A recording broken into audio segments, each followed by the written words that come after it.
There is a long-standing recruiting theory that I have believed in for the BYU football program, and I believe that the evidence of it has come true in the past two recruiting cycles. What in the heck am I talking about? Stick around and find out.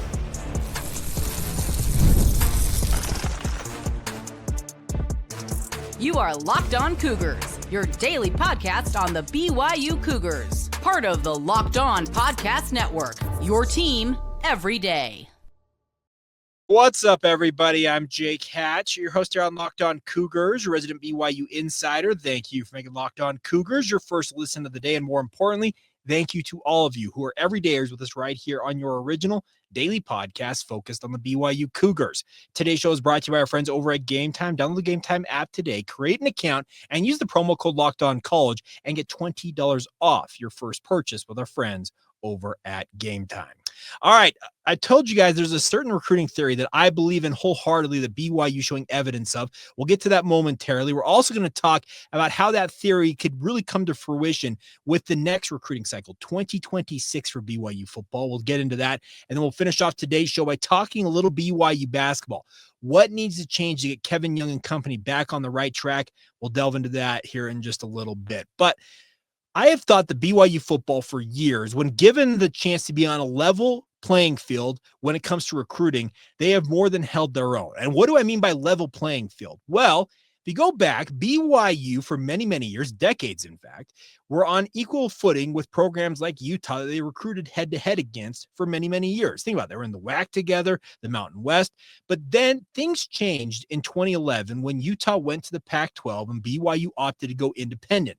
For the next essentially 12 years, Utah held an upper hand in recruiting. I cannot tell you how many guys that I thought would have had interest in BYU.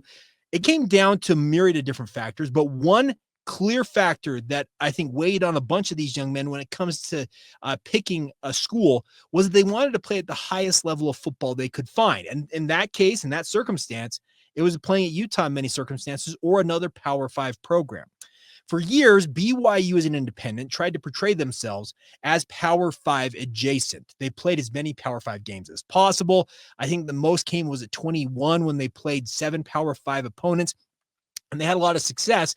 But the simple fact of the matter is that the label was not there next to their name that they were a Power 5 program. They couldn't tell you that they were going to put you in the biggest and brightest and baddest games that you possibly could play.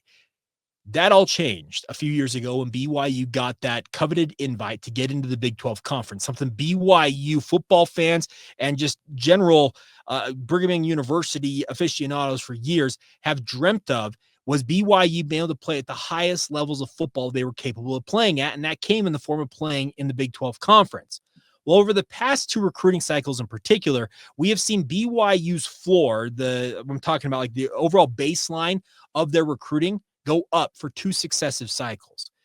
That obviously has to point to the fact that BYU is having success on the field this season. An 11-2 record is not, there's no way that you cannot correlate that to success in recruiting for BYU. But more importantly, the fact that they have that Power 5 label next to their name. I can vividly remember at least 3 young men, and I'm not going to out them because they were conversations that were not on the record, as it were. But I can remember all 3 of them said, Jake, at some point I would have liked to have gone to BYU. And essentially my follow-up was, why didn't you?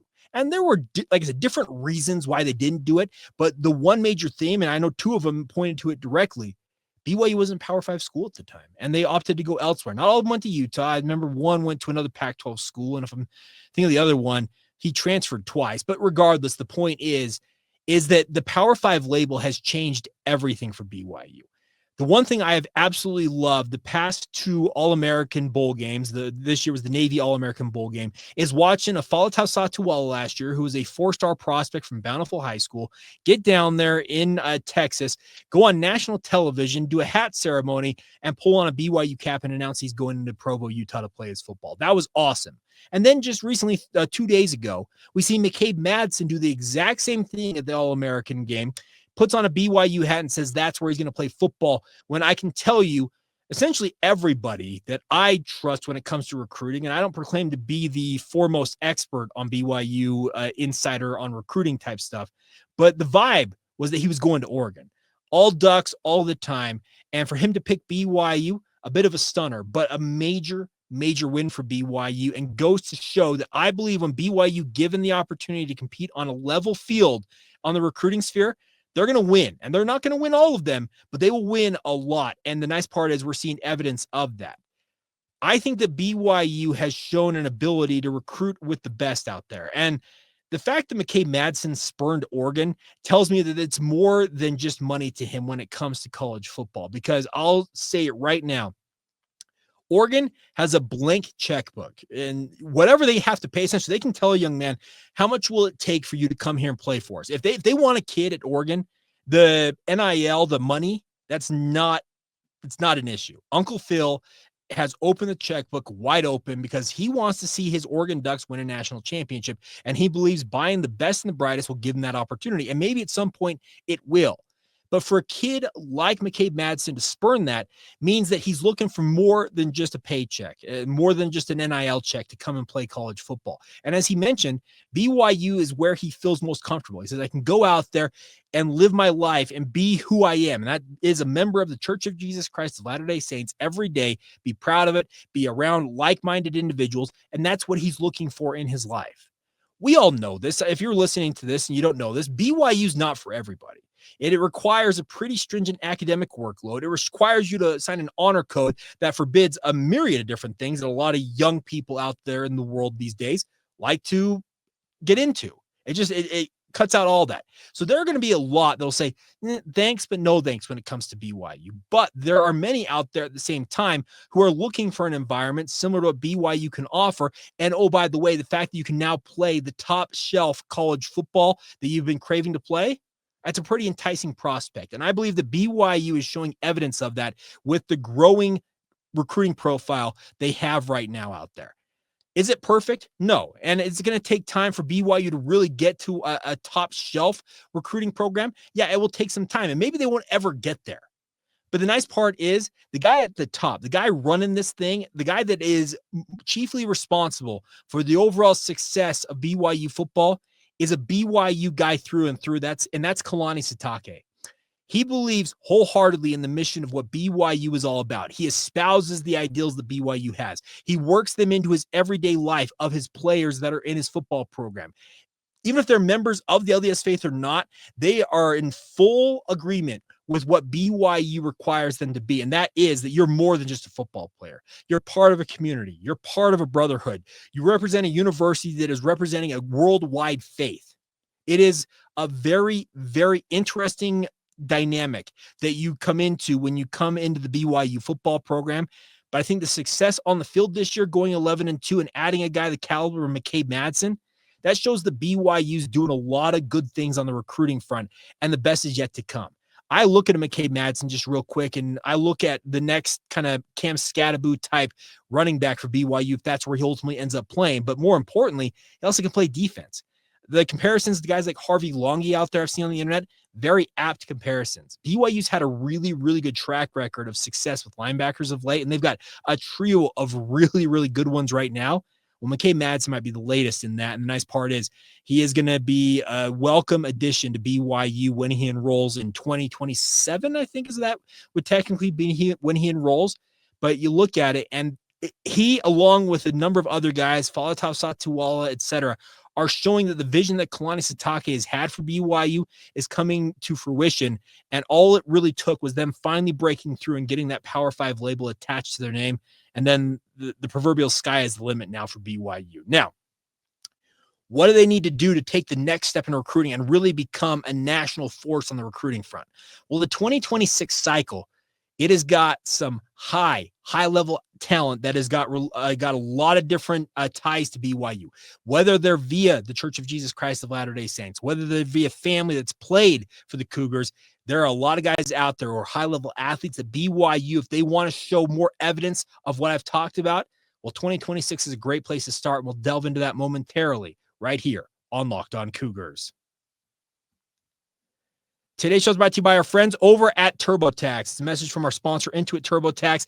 Taxes obviously has you dealing with piles of paperwork and frustrating forms. Paperwork, that's what there's a typo there. But more importantly, the waiting and wondering and worrying if you are going to get any money back is obviously chief of mind. Now taxes are easily uploading your forms to TurboTax experts who are matched with your unique tax situation, and they will take care of it for you guys. The best part, the expert is backed by the latest technology, which cross-checks millions of data points for 100% accuracy. And while they work on your taxes, you get the real-time updates on their progress, knowing exactly where they're at, when they'll be done, etc. And of course, you'll get the most money back guaranteed with our friends over at TurboTax, all while you go about your day doing everything else. No stressing, no worrying, no waiting. Now, this is taxes, and do it with our friends over at Intuit TurboTax. Get an expert now on TurboTax.com.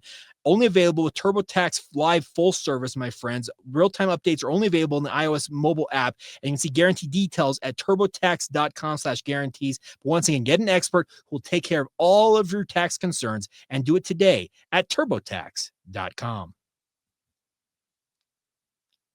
Thank you once again for being Locked On Cougars, your first listen of the day. Appreciate all your patronage.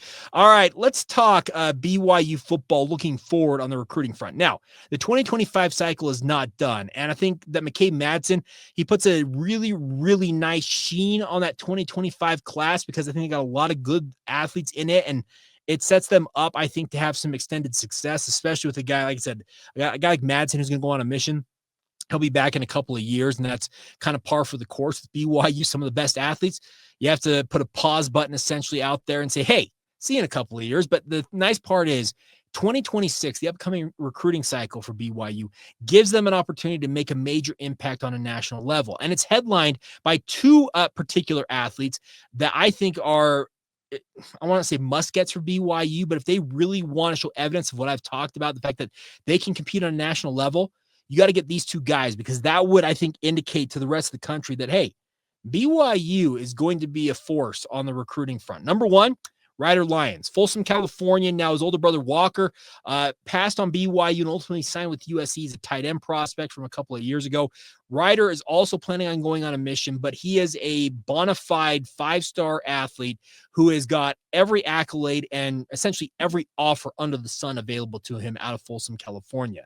The nice part is BYU's been in on him from the get-go, and he's built a very strong relationship with Aaron Roderick and the rest of the BYU coaching staff. That may not be enough in the end to lure him to Provo, because, like I said, his brother is at USC, and that may ultimately prove to be too much of a pull to go and play for the Trojans. But the nice part is BYU can show a lot of good things, especially the success they had this past year, and point at a guy like Jake Retzloff and say, you can be the next guy that can lead our offense to these type of heights, if not further. And that's going to be enticing for a young man like Ryder Lyons. The other guy that I think BYU needs to get, and I think that he's got a BYU through and through to him, is Brock Harris. Now, he's a local prospect out of Southern Utah at Pineview High School. Brock Harris, 6'6", 240 pounds. I had a current BYU football player tell me, this goes back to last summer, that when Brock came up to BYU's camp last year, he said that he was the most polished athlete that he had ever seen. And this guy has played, is he going to his fourth year of college football? He said Brock Harris is the most polished athlete he had seen, and Brock was, 16 at that time? He's currently a 4-star prospect, but if he's not a 5-star prospect by the end of the cycle, I'd be a bit surprised. But Brock shows everything that you want in a BYU athlete, and more importantly, he's a BYU legacy. His dad played for BYU back in the day, and those two in particular, a 5-star quarterback who's, I know Ryder Lyons, okay, I see this. He's a 4-star on 24/7 Sports, but I know other recruiting services have him as a 5-star with a 96 rating, and then in the case of Brock Harris, a 91 rating. Those are like the two crown jewels of the 2026 recruiting cycle for BYU. And they would obviously have people out there talking, what is BYU doing? The best part is, beyond them, there are a ton of other athletes out there. Celesi Moa. Now, his two brothers, both Ice and Sione, have recently transferred out of the BYU football program, but Celesi might be the best athlete of the family. I've had the opportunity to interact with him sparingly here and there, doing some high school coverage. Celesi's a 4-star athlete. And then beyond him, you have a number of high-level 3-star athletes right now that could end up being 4-star athletes as this recruiting cycle plays out. The long and short of it, the too long didn't read, the TLDR here, if you don't really care about recruiting or what it does for BYU, is I will just say this. The 2026 recruiting cycle for BYU might be the most impactful. I guess it has the potential to be the most impactful for BYU football in quite some time. If BYU can land the majority of the guys they have targeted in this class, they got offers out to and the like, they could be the bedrock of what elevates BYU to top tier Big 12 status. And what does that mean? That means your baseline of recruiting cycles, recruiting ratings, I should say, like your 3-star athletes versus your 4-star versus your 5-star, that would go up across the board if BYU could land some of the guys in this class. And across the board, a lot of these guys either A, are members of the Church of Jesus Christ of Latter-day Saints, which is what Brock Harris and Ryder Lyons are, or they've got family who have connections to the university. That's the thing about this. Justice Brathwaite, who's already committed to BYU in the 2026 cycle, his dad, Reynaldo, was a standout running back for BYU. You have family connections across the board here with a lot of these prospects. And the good news is the crop of talent in 2026, it is very, very talented. And the talent base is deep, and it is going to be something that BYU will want to clean up on. Recruiting with an 11-2 record in your back pocket is going to be a big deal, but BYU has to follow that up next year to help these guys feel like, hey, there is a track record of success for BYU. There are some out there who will point to BYU and say, yeah, they got lucky this year. They scraped by in a number of games, and it's not sustainable what they're doing. If they can go out there and back it up, push another 10-plus win season past their competition this year in the Big 12, speaking of 2025, what are they going to say then? They'll find other things. But at that point, that whole narrative about BYU's a flash in the pan, they're not sustainable, that would be out the window. And I think it would prove to a lot of these young men, if they haven't committed yet, that BYU is where they want to be, and they could help BYU clean up on maybe the best recruiting class in program history. Some of you will point to the 2010 class with Jay Keeps, et cetera, that was ranked in the top 25 in the country, and how much of an overall dud that class ended up becoming. Sure, that happens. Recruiting's an inexact science, but I'd like to think a decade and a half later, the recruiting rankings are a little better than they were back then. And obviously, I think we have more evidence of the talent base out there. You watch high school tape of these guys coming out from these programs, they're playing in some of the highest levels of football, whether in the case of a guy like a Ryder Lyons who's playing at Folsom, California, they play a truly incredible schedule. They play all comers, really, when it comes to it, playing in California. Brock Harris, he has an opportunity to go to these camps, and he's playing all over the country, and he's got an opportunity to go out to all these prospect camps, and he shows out time and time again. The potential is absolutely tantalizing for BYU. Now, can they go out there and clean up on it by getting some of these guys to commit early to help add more talent to this class?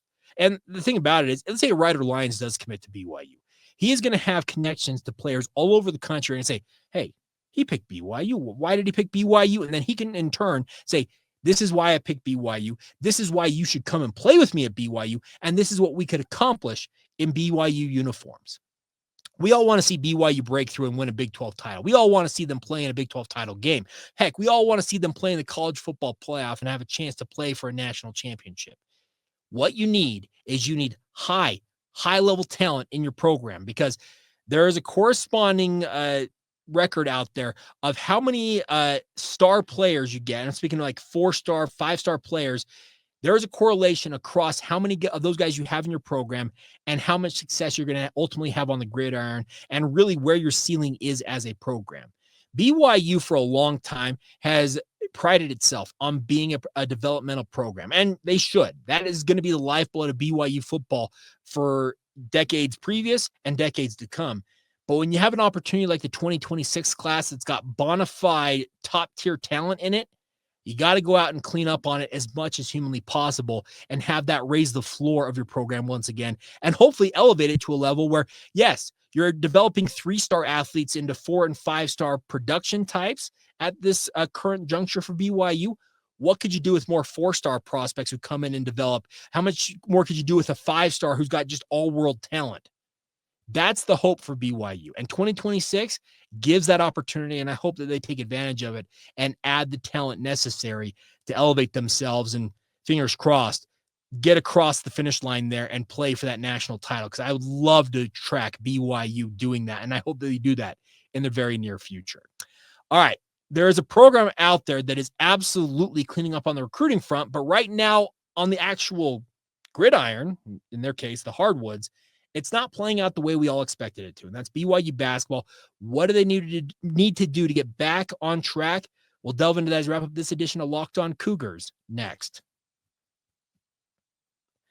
Today's show is brought to you by our friends over at Game Time. Of course, attending the new 12-team college football playoff may be a life goal of yours. Obviously, all of us want to see BYU playing at some point. The point is, all of us want to go out and watch our team play on the biggest stages, and you can do that with our friends over at Game Time. The best part about Game Time is a brand new feature in their app called Game Time Picks, which makes getting your tickets for events like the college football playoff or really anything else even easier. Filters out all the fluff, showing only incredible deals on great seats, so you don't have to waste time searching through thousands of tickets to find the right option for you guys.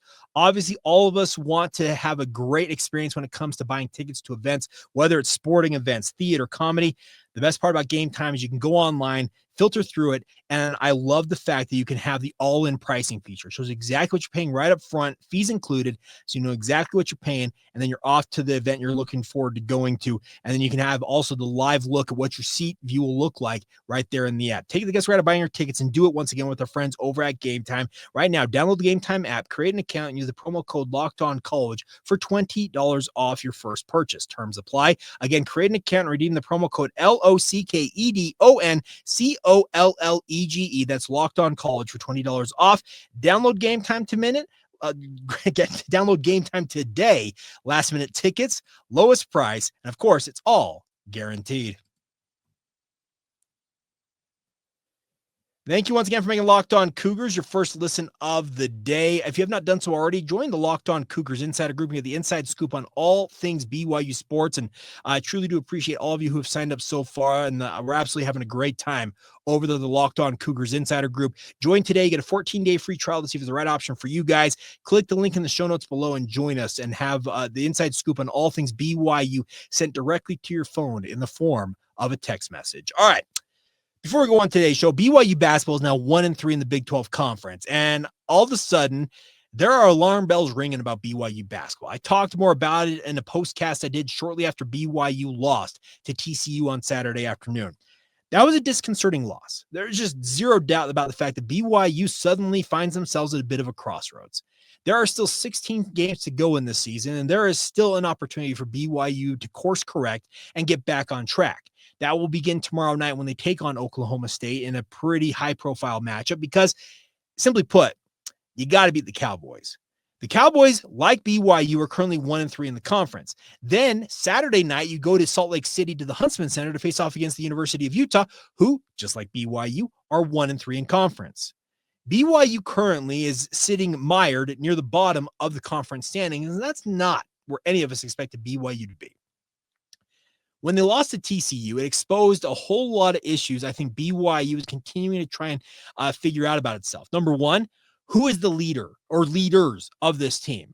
I think they are torn between deferring to the young talent who has come in, who's got high profile, and guys like Jaeger Demon and Cannon Catchings, but also having vets who have played in big moments and have delivered in those big moments, like Dallin Hall, Fousseyni Traore, Richie Saunders. Where do you defer to? I think we saw on Saturday that they deferred to the young player, and a guy like Jaeger Demon in that circumstance at the end of the game lost his head a little bit, and it cost BYU a major opportunity. I think BYU needs to narrow in and have Kevin Young clearly delineate that in late game scenarios, here's what we do, here's what we're doing, and here is who is going to have the ball in their hands. That is one thing he's got to do on the coaching side. He's got to clearly get it across to his guys. Here is what we do in these scenarios. Number two, BYU has to figure out what they're doing offensively. I saw Steve Pierce. I think he was having, I don't remember who he was talking to online. And he said right now BYU is trying to run an NBA offense with college basketball spacing and college basketball officiating and finding it's not working. I've got faith that Kevin Young can adjust the system he wants to run. Yes, it is NBA-esque in what it requires. A lot of ball screens, a lot of pick and roll action, a lot of what am I trying to say? There's a lot of movement at the top of the key. It looks very NBA-esque, but right now it's not working to the level BYU needs it to. Now, when the Cougars are hitting threes at a high level, sure, it works great, but in Big 12 play, the evidence is that it's not working. Can he adjust on the fly? Can he proverbially dumb down the offense and make it more beneficial to his guys? We'll see. I'm interested to see how they approach this game against Oklahoma State. I do wonder how they'll adjust it.